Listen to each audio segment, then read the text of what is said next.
आज हम सॉल्व करेंगे 18 अक्टूबर का क्वेश्चन का नाम है हमारा प्रिंट डायगनली। इजी लेवल का ये क्वेश्चन है।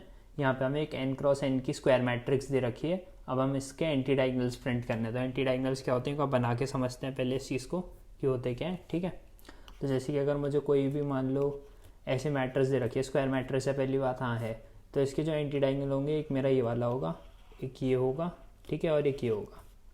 तो अगर मैं ऐसे ही ऐसे मान लो 3x3 के लिए बनाऊँ अपना, तो मैं अच्छे से यहाँ पे लिख लेता हूँ 4 5 6 7 8 9। तो ये मेरी 3x3 की है। अब इसकी पहले मैं एक बार नंबरिंग भी लिख देता हूँ यहाँ पे 0 1 2, ठीक है, 0 1 2।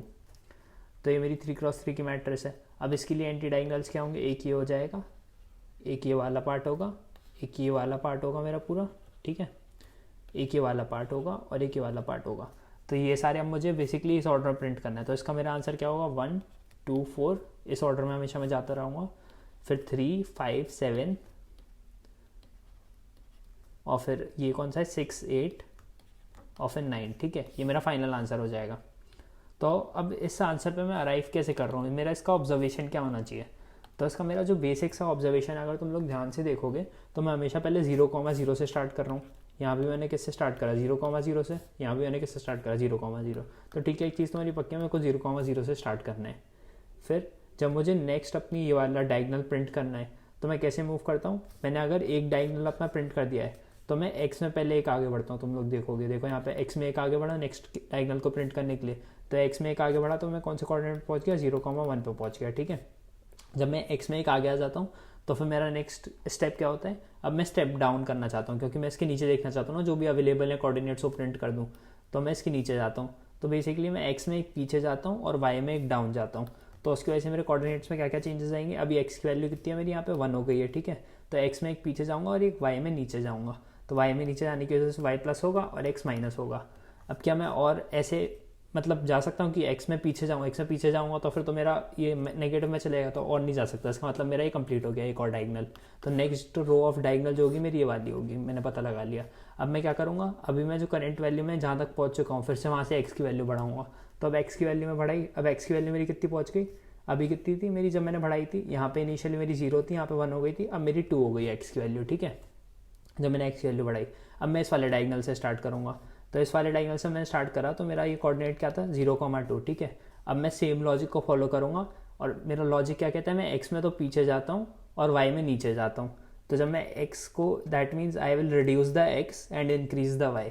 तो मेरा नेक्स्ट कोऑर्डिनेट क्या बन जाएगा, ये 1,1, एग्जैक्टली मुझे ये चाहिए था। फिर से मैं दोबारा सेम लॉजिक लगाऊँ, तो मैं क्या करूँगा, x को रिड्यूस करूँगा 0, y को इंक्रीज करूँगा, तो ये मेरा नेक्स्ट कोऑर्डिनेट आ गया। तो ये क्या मेरे डायगनल्स मुझे देते जा रहा है एज रिक्वायर्ड, हाँ बिल्कुल देते जा रहा है। तो एक तो मेरा ये वाला लॉजिक हो गया, ठीक है। तो ऐसे करके मुझे पता चल गया कि मैं फर्स्ट हाफ को तो पूरा प्रिंट कर दूंगा, अपना इतना जो मेरा हाफ ऑफ मैट्रिक्स है मैं इसको इस लॉजिक से प्रिंट कर दूंगा। अब मेरा बाकी कितना हाफ बचा, ये वाला हाफ बचा, तुम लोग देखोगे तो।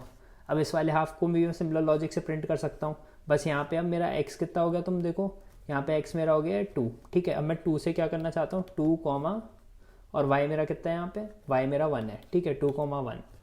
तो अब मैं 2,1 से कहाँ पे जाऊँगा, फिर से मैं सेम लॉजिक से नीचे जाते जाऊँगा। और कब तक नीचे जाऊँगा, जब तक मैं, अब ये तो ऑलरेडी मेरा इंक्लूडेड हो चुका है, ठीक है, मेरा ये वाला पार्ट इंक्लूडेड हो चुका है। तो मैं हमेशा 2 स्लाइस में कर दूंगा, अपनी मैट्रिक्स को 2 स्लाइस में डिवाइड करूँगा। एक स्लाइस में इस वाले लॉजिक से प्रिंट कर दूंगा, स्टार्टिंग फ्रॉम 0,0 मैं इस ऑर्डर में आगे बढ़ते जाऊँगा और इसको प्रिंट कर दूंगा, ठीक है।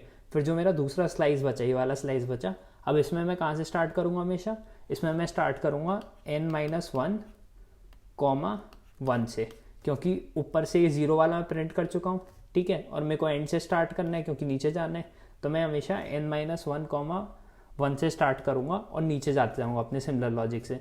और मैं नीचे कब तक जाता हूँ इसमें, जब तक मेरा यहाँ पे मुझे क्या नहीं मिल जाता कि मैं और नीचे ना जा सकूँ। तो और नीचे ना जाने की कंडीशन यहाँ पे क्या होगी, नीचे नीचे नीचे जाते जाऊँगा। तो मेरा y मैक्सिमम कितना हो सकता है, n-1। तो मैं कंडीशन डाल दूंगा कि y जब तक n-1 के इक्वल नहीं हो जाता तब तक नीचे जाते जाओ, ठीक है। तो ये नीचे जाते आएगा। फिर सिमिलरली फिर मैं अब इसमें क्या करूँगा, अब तुम लोग यहाँ पे ऑब्जर्वेशन ये देखो कि वहाँ पे मुझे x आगे बढ़ाना पड़ रहा था। अब जब मैं इसे प्रिंट करना स्टार्ट करूँगा तो पहली रो मेरी 6 8 होगी, दूसरी 9 होगी। तो बिल्कुल सही, इस बार मैं y में नीचे जाऊँगा। अगर तुम लोग ऑब्जर्वेशन यहाँ पे सिमिलर ऑब्जर्वेशन तुम लोग देखोगे, ठीक है, तो अब इस बार मैं क्या y में नीचे जाऊँगा। तो एक और थोड़ा बेहतर एग्जांपल ले लेते हैं, 5x5 की मैट्रिक्स लिखता हूँ, उसमें तुम्हें ये वाला ऑब्जर्वेशन दिखाता हूँ, दूसरा वाला सेकंड हाफ का, क्योंकि इसमें थोड़ा छोटा है तो तुम्हें शायद ढंग से दिखे ना वाला ऑब्जर्वेशन जिसकी मैं बात कर रहा हूँ अभी। ठीक है, तो मैं 5x5 लिख लेता हूँ। आई गेस ऊपर वाला तुम लोगों को समझ आ गया होगा, ऊपर वाला ऑब्जर्वेशन हमारा क्या था, हम कैसे मूव कर सकते हैं इजीली।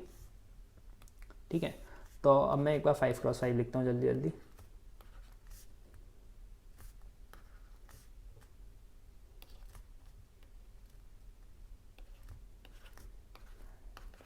इलेवन 12 13 14 15 16 17 18 19 20 21 22 23 24 25। ठीक है, तो अब इसमें मैं सिमिलर वे में मैट्रिक्स को डिवाइड करता हूँ। ठीक है, तो मेरा फर्स्ट हाफ क्या होगा, एक तो ये मेरा फर्स्ट हाफ में आएगा, ये वाला पूरा मेरा फर्स्ट हाफ में आएगा, ये वाला पूरा मेरा फर्स्ट हाफ में आ जाएगा, ये पूरा मेरा फर्स्ट हाफ में आ जाएगा। ठीक है,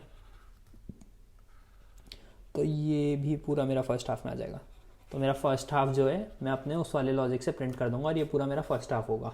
अब मेरा सेकंड हाफ कौन सा है, ये वाला हाफ। ठीक है, अब इस वाले हाफ को प्रिंट करने का मेरा लॉजिक मैंने क्या डिसाइड करा था, मैं कहाँ से स्टार्ट करने वाला हूँ, n-1 कॉमा मतलब 1 n-1 से। ठीक है, तो 1 n-1 से मैं फिर से स्टार्ट करूँगा। तो चलो देखते हैं इस लॉजिक में क्या होगा। तो सबसे पहले मैंने 1 n, यहाँ पे n की वैल्यू क्या है मेरी 5 है। ठीक है, तो 5 - 1 4, तो पहले मैंने 1 4 से स्टार्ट करा। 1 4 मेरा कौन सा कोऑर्डिनेट हो गया, मैं ऊपर डिमार्केशन दे देता हूँ तुम्हारे लिए, यहाँ पे 4 0 1 2 3 4 बिल्कुल। तो 1 4 ये वाला कोऑर्डिनेट, तो 10 एग्जैक्टली मुझे ये कोऑर्डिनेट चाहिए, तो सबसे पहले 10 आ जाएगा मेरे पास। ठीक है, फिर अब मैं क्या करना चाहता हूँ, मैं ऐसे मूव करना चाहता हूँ इस डायगोनल में।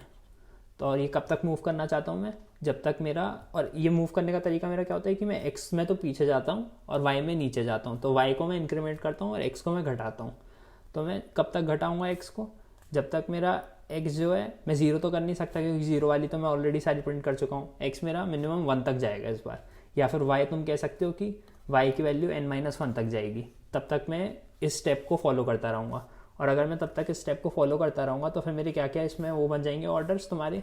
दूसरा ऑर्डर जो होगा, जब मैं इसमें x में पीछे जा रहा हूँ और y में नीचे जा रहा हूँ, तो मैं ऐसे इंक्रीमेंट करूँगा, फिर ऐसे इंक्रीमेंट करूँगा, और फिर फाइनली मेरा जो बनेगा वो ये वाला लास्ट कोऑर्डिनेट। तो ये मेरी एक पूरा डायगोनल प्रिंट हो जाएगा।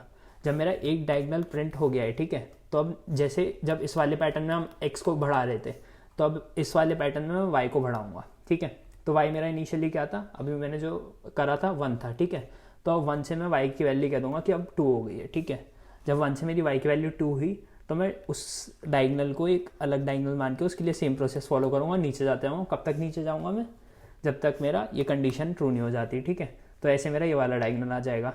फिर मैं y को इंक्रीमेंट करूँगा, इसमें मेरा y 3 हो जाएगा और ये वाला डायगोनल प्रिंट कर दूंगा। फिर से मैं अब इसको किसको इंक्रीज करूँगा, अपना इसे y को इंक्रीज करूँगा, इस बार मेरा एक ही प्रिंट होगा। तो ये मेरा पूरा लॉजिक है कि हम इस चीज़ को कैसे इंप्लीमेंट करते हैं। तो अब इसको जो अभी मैंने तुम लोगों को समझाया है, मैंने कैसे इंप्लीमेंट करा है, यहाँ पे मैंने 2 कोऑर्डिनेट्स मान लिए। ठीक है, x, y। तो अब यहाँ पे मैं सबसे पहले क्या कर रहा हूँ, एक फॉर लूप मैंने चलाया टिल i इक्वल्स टू, मतलब ये n टाइम्स चलेगा तुम्हारा ये वाला लूप बाहर वाला। ठीक है, और यहाँ पे मैंने 2 वेरिएबल ले लिए, temp x और temp y। और यहाँ पे मैं एक लूप चला रहा हूँ जो कि कितने टाइम चलेगा तुम्हारा, j से लेके i तक चलेगा। तो सबसे पहले कितनी बार चलेगा तुम्हारा, जब i की वैल्यू 0 होगी तो ये एक बार चलेगा। ठीक है, तो एक बार चलेगा तो तुम्हारा, जैसे कि इस वाले एग्जांपल में मैंने जो अभी समझाया था, सबसे पहले ये वाला प्रिंट हो जाएगा एक बार चलेगा तो। और कैसे प्रिंट होगा, यहाँ पे temp ऑफ x की वैल्यू, temp ऑफ y की वैल्यू 0 0 है इनिशियली। अगर तुम देखोगे, देखो इनिशियलाइज करा हमने ना किससे, 0 है x इनिशियली और y भी इनिशियली 0 है। ठीक है, ये दोनों हो जाएगा, जो भी होना होगा, ये वैल्यू अपडेट होगी temp की, लेकिन ये एक बार ही चलना था तो ये लूप से बाहर आएगा और y की वैल्यू को अपडेट कर, इस बार x की वैल्यू को अपडेट कर देगा। ठीक है, तो अब x की वैल्यू पहले कितनी थी, 0 थी, अब 1 हो गई मेरी x की वैल्यू। ठीक है, x की वैल्यू 1 हुई और फिर ये लूप में दोबारा आया। अब temp x में क्या चला गया मेरा, 1 चला गया क्योंकि x की वैल्यू अपडेट हुई थी, लेकिन y की हमारी अभी तक 0 ही है, y की हमने कोई वैल्यू अपडेट नहीं करी थी, तो y की वैल्यू 0 ही रही। ठीक है, तो ये फिर से यहाँ से स्टार्ट करेगा अब इस बार, और सिमिलर ऑर्डर में इन दोनों की वजह से नीचे जाता रहेगा। और इस बार ये कितनी बार चलेगा हमारा लूप, 2 बार चलेगा। तो ये पैटर्न फॉलो होता रहेगा हमारा पूरा, और ये सारे मेरे प्रिंट हो जाएंगे एग्जैक्टली। तो ये वाला मेरा लूप कौन सा है, ये फर्स्ट हाफ को प्रिंट करने के लिए, बेसिकली इतने हाफ को प्रिंट करने के लिए मेरा ये वाला लूप चलेगा। ठीक है, फिर सेकेंड हाफ को प्रिंट करने के लिए सिमिलर कंडीशंस हैं बहुत, बस मैंने यहाँ पे स्टार्टिंग पॉइंट बदल जाएगा जो मैंने तुमसे समझाया था। स्टार्टिंग पॉइंट इस केस में मेरा क्या होता था, जब मुझे सेकेंड हाफ प्रिंट करना होता है n-1, 1। तो एग्जैक्टली मैंने वो यहीं पे चीज़ लिखी है, और इस बार मैं क्या इंक्रीमेंट करूँगा, y को इंक्रीमेंट करूँगा instead of incriminating my x, और बाकी सारी कंडीशंस मेरी सेम ही है यहाँ पे भी। तो इसे एक बार रन करके देख लेते हैं,